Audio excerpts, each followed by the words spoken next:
согласовано Министерство экологии, природопользования и лесного хозяйства Республики Саха-Якутия. Министерству передано полномочия в области лесных отношений, водно-биологических ресурсов. Таким образом, в этом году, в начале года, мы начали работу как единый природоохранный орган исполнительной государственной власти республики, который возможно исполнение всех основных полномочий по государственному управлению и регулированию в сфере охраны окружающей среды, а также реализацию переданных федеральных полномочий в области водного, лесного, охотничьего хозяйства и водно-биологических ресурсов.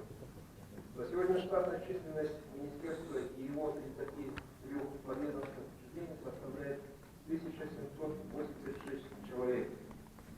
В 2019 году мы отметили знаменательные юбилейные даты: 25 лет министерству, 80 лет лесному хозяйству Якутии, 75 лет авиалесохране, 50 лет ресурсным резерватам Жиронов Алиаларский, 10 лет питомнику лесных бизонов Кентонайте.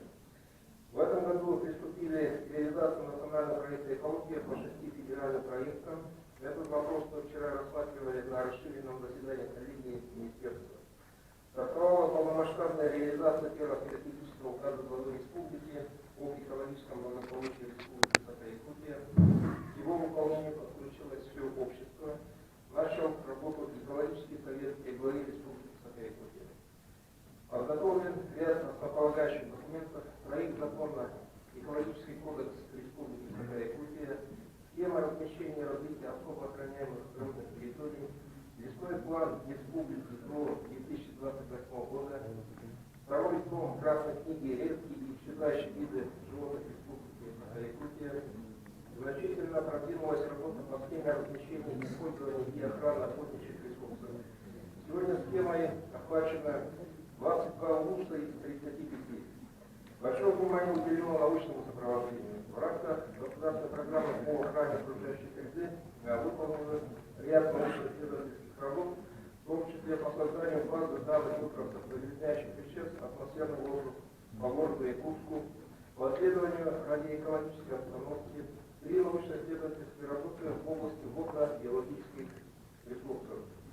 Министерство совместно с другими органами исполнительной власти приняло участие в разработке проекта программы комплексных научных исследований экологического состояния великой группы улусов и здоровья населения, проживающего на этой территории. Академия наук Республики Саха-Якутия, данная программа утверждена.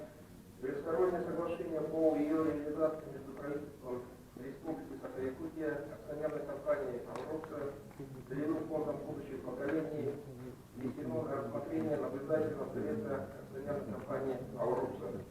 Объем финансирования комплексных программ предприятий по охране окружающей среды по сравнению с предыдущим годом вырос в 2,3 раза и достиг 16 миллиардов рублей. В этом направлении работа продолжается. Напоминаю, что это средства предприятий, небюджетные источники, направленные на предохранные мероприятия. Готовим новую редакцию методических рекомендаций по разработке данных программ. Муниципальными образованиями на целевые программы в текущем году предусмотрено 550 миллионов рублей. Ими проведено более 5000 субботников, 7 тысяч мероприятий по благоустройству и озеленению, высажено более 43 тысяч деревьев и кустарников. Охват населения эколого-просветительскими мероприятиями достиг 330 тысяч человек. Экологическое движение «Зеленый пионер Якутии» признано победителем международного конкурса, проводимого экологическим фондом имени Вернадского. Наша республика вошла в тройку лидеров регионов-участников федеральной акции «Вода России». Количество общественных инспекторов охраны природы увеличилось до 600 человек. Они участвовали в более чем 100 контрольно-надзорных и 260 эколого-просветительских мероприятиях. В соответствии с указом главы о экологическом благополучии стоит задача по дальнейшему развитию сети общественно-экологического контроля. Охват республики экологическим мониторингом достиг 54%. При этом в рамках национальных поручений главы особое внимание было сосредоточено на территориях антропогенного и промышленного освоения, охват которых составил 75%. В 2019 году исследовано более 3000 проб, проведения надзорных мероприятий. В целом проведено 5600 контрольно-надзорных мероприятий, выявлено 3100 нарушений предохранного законодательства, по которым выдано более 430 предписаний, предъявлено 2500 административных штрафов на сумму 23 миллиона 500 тысяч и 123 иска на сумму 21 миллион 400 тысяч. Министерством выполняются все требования реформы контрольно-надзорной деятельности. По крупным происшествиям, приводящим до загрязнения природных средств, принята принципиальная позиция в отношении недропользователей. По наблюдению России в результате прорыва дамб разных полигонов месторождений Кириллярская, произошедшего в августе 2018 года, недропользователь привлечен к административной ответственности по статьям 7.6 и статье 8.13. Решение предохранного органа республики оставлено в силе, несмотря на оспаривание постановления вплоть до Верховного суда Российской Федерации. В настоящее время предохранный орган республики готовится к подаче искового заявления на возмещение ущерба природным средствам. В результате принятия оперативных мер обнаружено в июне этого года первая крупнейшая авария на нефтепроводе на Кириллярке полностью ликвидирована. Министерством возбуждено административное дело. Вред, причиненный почвам по сумму 22 миллиона 500 тысяч, возмещен в полном размере. Проведены работы по ликвидации, восстановлению и рекультивации загрязненного участка. В 2019 году продолжилась работа по реализации мирового соглашения с Кумаром. Проведена оценка экосистем бассейна реки Чудман, ручья Дежневка, исследование возможности искусственного производства водно-геологических ресурсов. В рамках реализации соглашения сельские учреждения поселка Чудман оснащены водоочистными установками. Разработана проектная документация очистных сооружений блок Денисовский. Их ввод планируется весной 2020 года. В сфере водных отношений планово выполнены мероприятия по предотвращению воздействия паводковых вод. Согласно поручению президента Российской Федерации, завершено установление границ затопления по 128 населенным пунктам республики. За предыдущие 3 года проведена работа по 35 населенным пунктам, а в 2019 году по оставшимся 93. Проведена инвентаризация гидротехнических сооружений на территории республики. В 2020 году планируется завершение строительства берегозащитных укреплений на реке Лена, поселке Нижний Дегтярь, и начало строительства защитной дамбы на реке Яна, город Верхоянск. Для ликвидации наиболее значимых объектов накопленного вреда в окружающей среде водохранилищ Куларская ЗИФ, депутатского блока Лебединская ЗИФ заключены госконтракты по подготовке и работе соответствующей проектно-сметной документации. Реализацию самих проектов по Куларскому депутатскому водохранилищу планируется в 2021 году. По водохранилищу Лебединская ЗИФ вопрос в работе. Начали реализацию закона о компенсационном лесовосстановлении. В 2019 году, согласно плану, общая площадь лесовосстановления составила 55 тысяч га. В 2020 году запланирована лесовосстановительная работа на площади 50 тысяч га. Прорабатывается вопрос создания в республике лесопитомника для саженцев закрытой корневой системы. В 16 улучшах внедрены инновационные технологии по мониторингу пожарной опасности леса посредством системы раннего обнаружения лесных пожаров.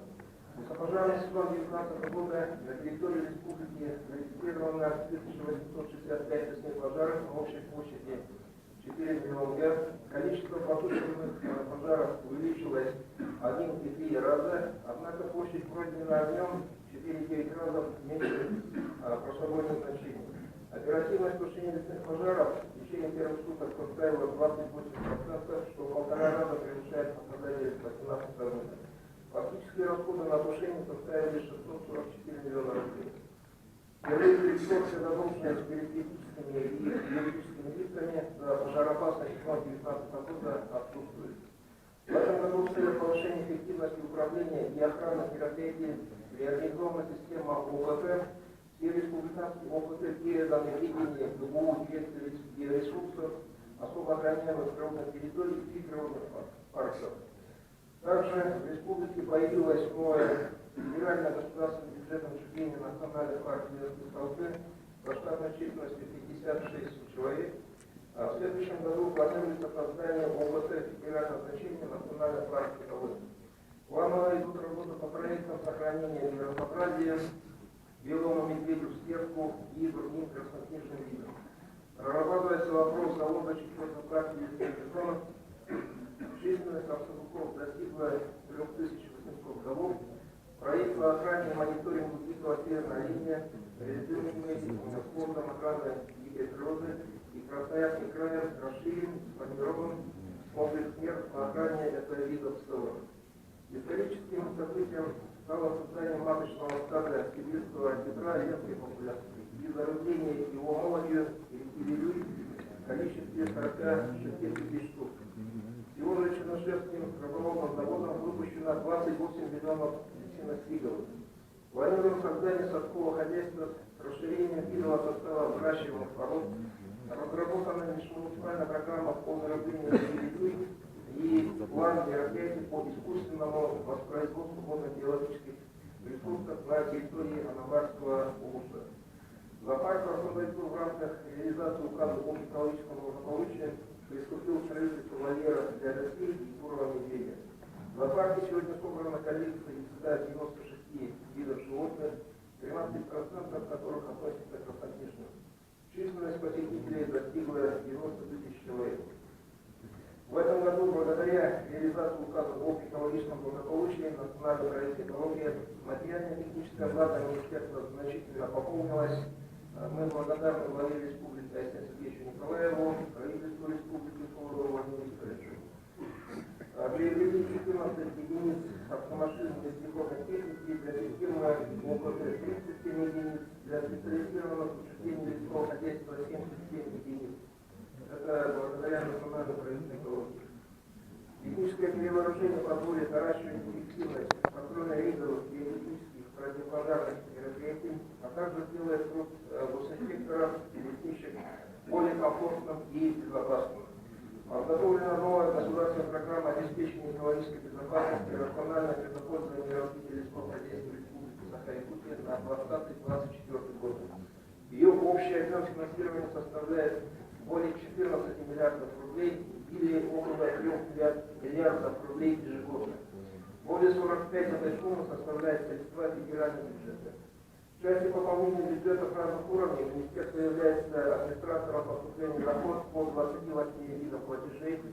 В целом бюджетную систему Российской Федерации по линии Министерства экологии ежегодно поступает свыше 1,5 миллиардов рублей, в том числе плата за использование лесов 1,3 миллиарда рублей, плата за пользование водными объектами 73 миллиона рублей, денежное взыскание штрафа за нарушение предохранного законодательства и риски возмещения вреда 50 миллионов рублей, госпошлина за предоставление разрушения надолгих объектов живого мира 37 миллионов рублей, а также при взаимодействии с управлением Росприроднадзора по Республике Саха-Якутия проводится работа по контролю поступления средств по уплате за негативное воздействие на окружающую среду.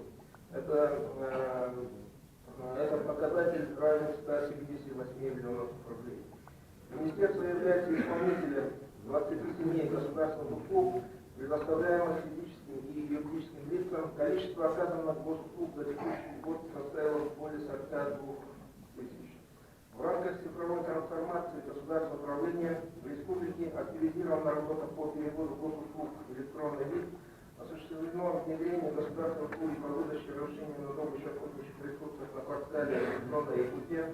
Впервые реализована возможность предоставления 5 госуслуг с предоставлением окружающей среды, подготовлена дорожная карта цифровой трансформации госуправления в иностранной сфере. Работа республики по охране окружающей среды представлена в ряде крупных международных и федеральных форумов, таких как Международный форум «Экология» и Российский водный конгресс, Климатический форум городов, Северный форум по устойчивому развитию, Международный форум устойчивого развития «Общее будущее», форум «Арктика. Настоящее будущее», а также в ходе встреч с руководством Минприроды России, Государственной Думы Российской Федерации. Наибольшим успехом в городе Якутске прошел региональный этап национального лесного форума. Уважаемые коллеги, в целом, по итогам уходящего года совместными усилиями, а именно совместные мероприятия проводились Первоправной прокуратурой, Росприроднадзором, Ленским бассейновым управлением, главами муниципальных районов, общественниками. Поставленные цели и задачи достигнуты. Благодарю весь коллектив министерства и подведомственных учреждений, наших партнеров, коллег с федеральных органов за слаженную работу. Наша задача продолжить поступательное движение, добивать исполнения целевых показателей, работая на результат, установленный указом президента Российской Федерации, главы Республики Саха-Якутия, используя действенные механизмы